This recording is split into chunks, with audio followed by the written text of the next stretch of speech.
Hello everyone, good morning and जय Hind friend. स्वागत है आप सभी का एक बार फिर से मेरे YouTube channel the world affair GS में। फ्रेंड्स 11 जनवरी 2024 की डेली करंट अफेयर्स के इंपॉर्टेंट प्रश्नों के साथ शुरू करते हैं आज का वीडियो।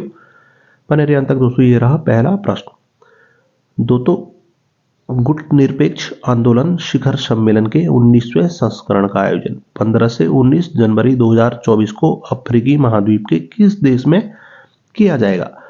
तो गुटनिरपेक्ष आंदोलन शिखर सम्मेलन का 19वां संस्करण यह दोस्तों 15 से और 19 जनवरी को कहां पर? तो अफ्रीका महाद्वीप के युगांडा देश में,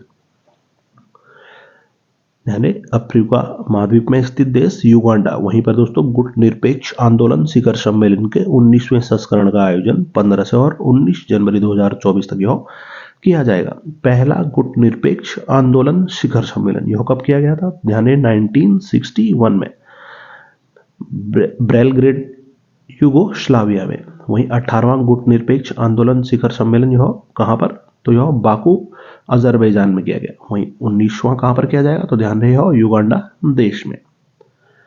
प्रश्न नंबर 2 दोस्तों, वाइब्रेंट गुजरात ग्लोबल समिट के मुख्य अतिथि कौन थे? तो यह थे दोस्तों मोहम्मद बिन जायद अल नाहयान। कौन है? मोहम्मद बिन जायद अल नाहयान। तो यह दोस्तों यूनाइटेड अरब अमीरात के दोस्तों राष्ट्रपति। तो यह वाइब्रेंट गुजरात ग्लोबल समिट के दोस्तों यह मुख्य अतिथि थे। बता दें दोस्तों, वाइब्रेंट गुजरात समिट का 10वां संस्करण दोस्तों हाल ही में यह समापन किया गया। कहां पर हुआ यह? तो गांधीनगर गुजरात में। प्रश्न नंबर 3 तो विश्व हिंदी दिवस प्रतिवर्ष कब मनाया जाता है? महत्वपूर्ण, विश्व हिंदी दिवस दोस्तों यह 10 जनवरी को प्रतिवर्ष मनाया जाता है। विश्व हिंदी दिवस पहली बार दोस्तों 10 जनवरी 2006 को यह मनाया गया। दोस्तों हिंदी भाषा को 14 सितंबर 1949 को संविधान सभा ने दोस्तों देश की आधिकारिक भाषा का दर्जा दिया था। इसलिए दोस्तों 14 सितंबर को ही भारत में हिंदी दिवस मनाया जाता है। अगर भारत में पूछा जाए नेशनल, तो वह दोस्तों 14 सितंबर को। वहीं दोस्तों विश्व हिंदी दिवस यह कब? तो यह 10 जनवरी को दोस्तों मनाया जाता है। प्रश्न नंबर 4 तो आईसीसी ने आगामी अंडर 19 पुरुष विश्व कप के लिए मैच अधिकारियों की लिस्ट में किन 2 भारतीयों को शामिल किया है? तो आईसीसी यानी इंटरनेशनल क्रिकेट काउंसिल ने दोस्तों आगामी अंडर 19 पुरुष विश्व कप जो कि दक्षिण अफ्रीका में दोस्तों आयोजित होगा, तो उसमें दोस्तों मैच ऑफिशियल्स में 2 भारतीयों को शामिल किया है। तो कौन है? तो KNA पद्मनाभन और नारायण कुट्टी, यानी KNA पद्मनाभन और नारायणन कुट्टी, इन दोनों को दोस्तों मैच अधिकारियों के तौर पर दोस्तों आगामी अंडर 19 पुरुष विश्व कप में दोस्तों आईसीसी द्वारा शामिल किया गया है। अंडर 19 विश्व कप दोस्तों यह 19 जनवरी से और 11 फरवरी 2024 तक दक्षिण अफ्रीका में आयोजित होगा। इस टूर्नामेंट में दोस्तों कुल 41 मैच खेले जाएंगे, जिसके लिए दोस्तों 16 अंपायर और 4 मैच रेफरियों को चुना गया है, जिसमें से दोस्तों 2 भारतीय KNA पद्मनाभन और नारायण कुट्टी शामिल है। 5वां प्रश्न दोस्तों, फुटबॉलर फ्रांज बेकनबाउर का निधन हो गया है। फुटबॉल खिलाड़ी फ्रांज बेकनबाउर का हाल ही में निधन हो गया है। तो यह किस देश के दिग्गज फुटबॉलर थे? तो दोस्तों इनका संबंध था जर्मनी देश से, यानी फुटबॉलर फ्रांज बेकनबाउर यह जर्मनी के दोस्तों महान फुटबॉलर थे, जिनका कि दोस्तों हाल ही में निधन हुआ है। बढ़ते प्रश्न नंबर 6 पर दोस्तों, फ्रांस के नए प्रधानमंत्री के रूप में किसको नामित किया गया है? तो काफी चर्चाओं में दोस्तों मात्र 34 वर्षीय फ्रांस के जो नए प्रधानमंत्री नियुक्त किए गए हैं उनका नाम है दोस्तों गैब्रियल अटल। 34 वर्षीय गैब्रियल अटल अभी दोस्तों फ्रांस के सबसे युवा और नए प्रधानमंत्री के रूप में दोस्तों वहां पर नामित किए गए हैं। बता दें, फ्रांस की दोस्तों महिला प्रधानमंत्री द्वारा हाल ही में इस्तीफा दिए जाने के बाद फ्रांस के इतिहास के सबसे युवा प्रधानमंत्री गैब्रियल अटल 34 वर्षीय को दोस्तों वहां पर चुना गया है। किनके द्वारा दोस्तों? तो वहां पर राष्ट्रपति कौन है? तो फ्रांस के राष्ट्रपति इमैनुअल मैक्रो। बता दें दोस्तों, गैब्रियल अटल से पहले वहां पर सबसे युवा प्रधानमंत्री कौन थे? तो अटल से पहले दोस्तों वहां पर लॉरेंट फैब्रियस, जिन्होंने दोस्तों वो 37 वर्ष की उम्र में वर्ष 1984 में दोस्तों वो फ्रांस के प्रधानमंत्री बने थे। अभी 34 वर्षीय गैब्रियल अटल को दोस्तों फ्रांस का सबसे युवा और नया प्रधानमंत्री नियुक्त किया गया है। प्रश्न नंबर 7 दोस्तों 27वें राष्ट्रीय युवा महोत्सव का आयोजन किस शहर में किया जाएगा? 27वां राष्ट्रीय युवा महोत्सव यह दोस्तों नासिक महाराष्ट्र में आयोजित किया जाएगा। नासिक महाराष्ट्र में दोस्तों 12 से और 16 जनवरी 2024 तक 27वां राष्ट्रीय युवा महोत्सव इसकी शुरुआत वहां पर हुई है। इस कार्यक्रम का उद्घाटन किसके द्वारा? तो बता दें दोस्तों, भारत के प्रधानमंत्री नरेंद्र मोदी द्वारा किया गया। तो 27वां राष्ट्रीय युवा महोत्सव यह नासिक महाराष्ट्र में। प्रश्न नंबर 8, तो आईआईटी मद्रास का नया कैंपस किस देश में शुरू किया जाएगा? इंपॉर्टेंट प्रश्न नंबर 8, तो आईआईटी मद्रास यह दोस्तों अपना नया कैंपस किस देश में शुरू करेगा? तो है दोस्तों पड़ोसी देश श्रीलंका। बता दें श्रीलंका के कैंडी में आईआईटी मद्रास दोस्तों अपना एक नया कैंपस वहां पर स्थापित करेगा। इससे पहले बता दें वर्ष 2023 में दोस्तों आईआईटी मद्रास ने पहली बार भारत देश से बाहर किस देश में दोस्तों अपना परिसर खोला था? तो वह था दोस्तों तंजानिया देश। अफ्रीका महाद्वीप पर स्थित तंजानिया देश के जांजीबार में दोस्तों आईआईटी मद्रास ने दोस्तों अपना पहला कैंपस खोला था। अभी दूसरा कौन सा देश बना है जहां पर आईआईटी मद्रास कैंपस खोल रहा है? तो वह दोस्तों श्रीलंका के कैंडी में। 9वां प्रश्न, दोस्तों हाल ही में किस देश ने कुत्ते के मांस की खपत और बिक्री पर प्रतिबंध लगाया है? तो कौन सा देश है दोस्तों जिसने हाल ही में कुत्ते के मांस की खपत और बिक्री पर प्रतिबंध लगाया है? तो साउथ कोरिया यानी दक्षिण कोरिया देश ने। तो पाले हुए ने एक रिसेंटली पास हुए नए कानून के तहत दोस्तों दक्षिण कोरिया में 2027 से कुत्तों को मांस के लिए पालना, वहां पर बेचना और उनके मांस को बेचना वह अवैध हो जाएगा। तो आप ध्यान रखिएगा, वो देश साउथ कोरिया देश है। प्रश्न नंबर 10, दोस्तों डीआरडीओ द्वारा सशस्त्र बलों के लिए लॉन्च की गई नई 7.62 × 51 mm कैलिबर की स्वदेशी असॉल्ट राइफल का क्या नाम है? तो डीआरडीओ यानी defence research and development organisation, जिसके चेयरमैन कौन है? तो शमीर भी कामत। तो डीआरडीओ द्वारा दोस्तों रिसेंटली आर्मड फोर्सेस के लिए एक नई राइफल लॉन्च की गई है, स्वदेशी असॉल्ट राइफल। उसका नाम है दोस्तों उग्राम या उग्रम, जिसका क्या स्पेसिफिकेशन? तो 7.62 × 51 mm उसका कैलिबर। तो यह निर्मित किसके द्वारा है? अगर पूछ लिया जाए दोस्तों उग्रम यह असॉल्ट राइफल किसके द्वारा निर्मित? तो ध्यान है डीआरडीओ द्वारा। इस असॉल्ट राइफल का दोस्तों अनावरण डीआरडीओ द्वारा हाल ही में कहां पर? तो पुणे में किया गया। रिसेंटली दोस्तों 1 जनवरी 2024 को डीआरडीओ द्वारा कौन सा स्थापना दिवस मनाया गया? तो ध्यान दें 66वां स्थापना दिवस दोस्तों डीआरडीओ ने हाल ही में मनाया है। प्रश्न 11वां, तो हाल ही में किसने अंतरिक्ष में बिजली पैदा करने के लिए ईंधन सेल का सफल परीक्षण किया है?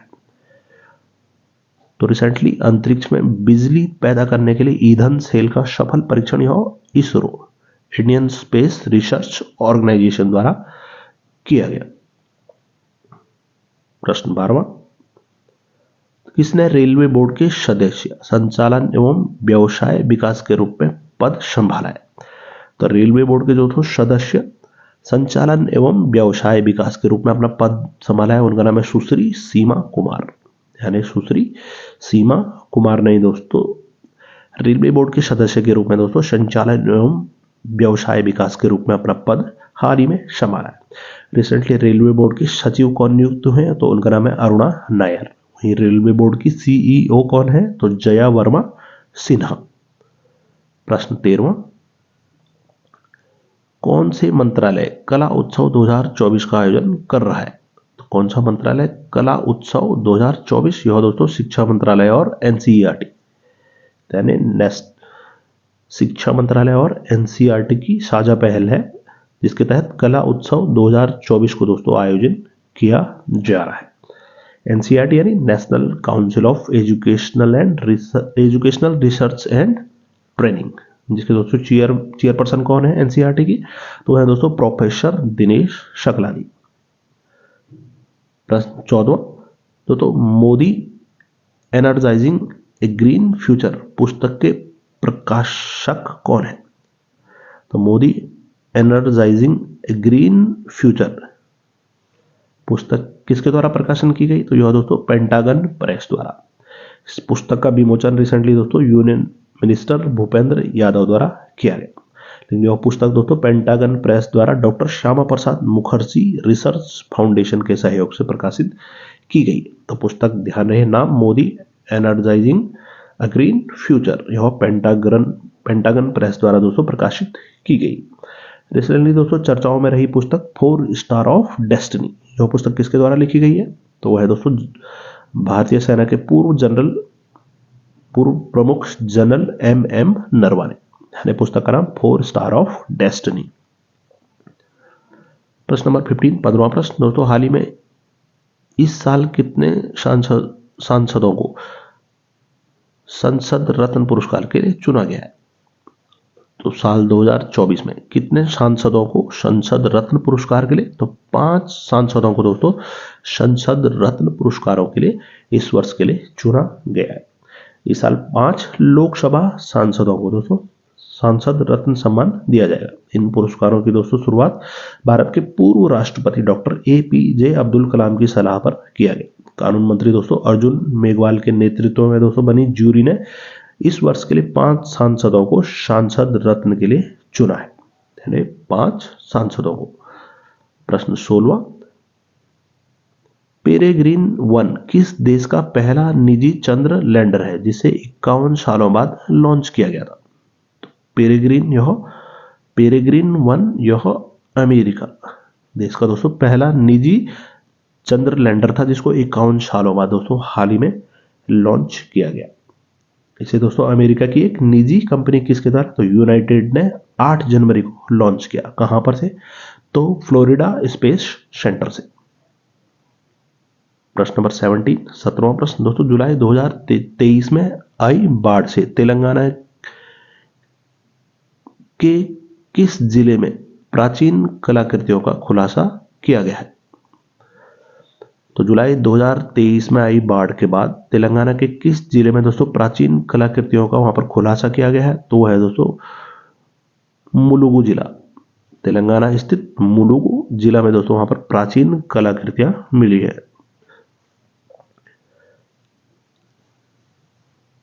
प्रश्न नंबर 18 दोस्तों, कौन सा चक्रवात 1 जनवरी 2024 को मोरम्बे मेडागास्कर से टकराया? तो मेडागास्कर यह दक्षिणी अफ्रीका महाद्वीप के पास में स्थित देश मेडागास्कर। तो 1 जनवरी 2024 को ही कौन सा चक्रवात मेडागास्कर से टकराया? तो वह दोस्तों अल्बारो चक्रवात दोस्तों यह वर्ष 2024 का पहला चक्रवात था।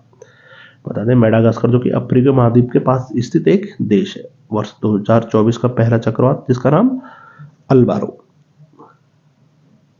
प्रश्न 19वां, CBRI क्रेडाई की एक हालिया रिपोर्ट के अनुसार भारत के 3 करोड़ पंजीकृत सूक्ष्म लघु और मध्यम उद्यमों यानी MSME के संचालन में शीर्ष 3 राज्य कौन है? तो पहले स्थान पर है दोस्तों महाराष्ट्र, दूसरे पे तमिलनाडु और तीसरे पे उत्तर प्रदेश, जो लगभग 40% दोस्तों 3 करोड़ पंजीकरण में से दोस्तों सबसे अधिक 40% का दोस्तों MSME संचालन महाराष्ट्र, तमिलनाडु और उत्तर प्रदेश राज्य द्वारा किया जा रहा है।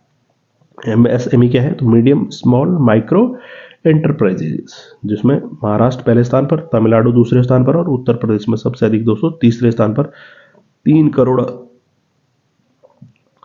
3 करोड़ पंजीकृत MSME संचालन वहां पर तीनों राज्यों में सर्वाधिक है।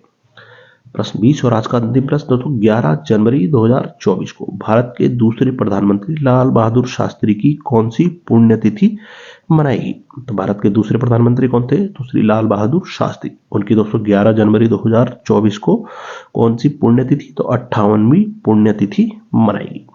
बता दें जन्म कब हुआ था उनका? तो 2 अक्टूबर 1904 में दोस्तों यूपी के मुगल सराय में लाल बहादुर शास्त्री का जन्म हुआ था। वहीं 1964 में दोस्तों लाल बहादुर शास्त्री ने भारत के प्रधानमंत्री का पद संभाला था। उनकी मृत्यु कब हुई? तो वो हुई थी 11 जनवरी 1966 को। तो दोस्तों 11 जनवरी 2024 की करंट अफेयर्स के होते हैं इंपॉर्टेंट प्रश्न। तो पिछली वीडियो में जो आपसे प्रश्न पूछा गया था कि हाल ही में किस एयरलाइंस ने यात्रियों से वसूला जाने वाला फ्यूल चार्ज हटाने की घोषणा 4 जनवरी 2024 को की है? इसका राइट आंसर था दोस्तों इंडिगो एयरलाइंस। तो आपके लिए दोस्तों इस पिछली वीडियो से प्रश्न तो आपको बताना है, अमृत विरासत क्षमता निर्माण योजना के अंतर्गत प्रशिक्षण कार्यक्रम किस झील पर आयोजित किया गया? तो आपके सामने जो ऑप्शन है वो पेंगोंग झील, पुलिकट झील, वुलर झील या चिल्का झील। तो इस प्रश्न का उत्तर दोस्तों आप कमेंट सेक्शन में जरूर लिखकर बताएं। इस वीडियो की पीडीएफ हम मेरे Telegram channel current affair by the word affair GS download कर सकते हैं। उम्मीद करते हैं दोस्तों आपको ये वीडियो पसंद आया होगा। बहुत जल्दी मिलते हैं अगले वीडियो के साथ, तब तक के लिए बाय बाय, टेक केयर, जय हिंद।